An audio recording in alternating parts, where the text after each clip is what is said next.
Chicken broth soup base. It's probably something that you've made before with chicken meat that's on the bone.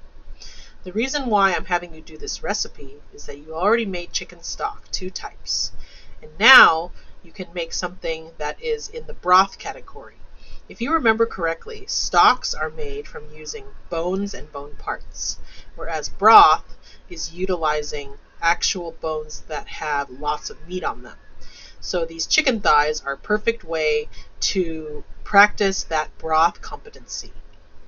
So as you can see here, you have to blanch your chicken meat first. And the reason you want to blanch it is to remove all of those yucky impurities and excess proteins that kind of gather.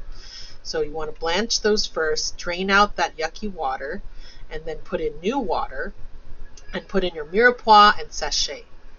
And once you've done that, you're going to let this simmer for a good 45 minutes to an hour, or until the meat is extremely tender and it falls off the bone.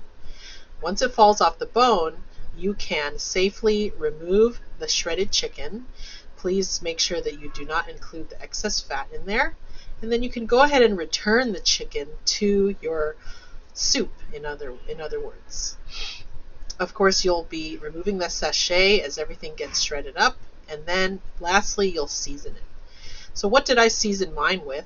At the end, I put some black pepper, I put salt, and I put a pinch of sugar. Keep in mind that the amount of salt that you're going to put, I would like you to do a little bit of testing with this. So put a little bit of salt and taste it. Put a little bit more and then taste it.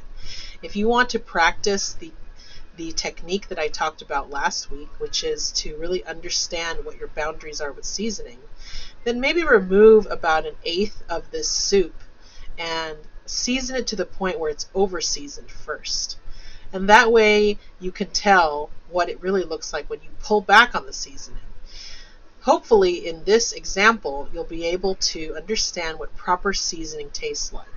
A lot of students feel like they need that exercise in order to really understand, okay, if I've over-seasoned it, then I know what it looks like and tastes like to season it properly, which is just underneath the over-seasoning part.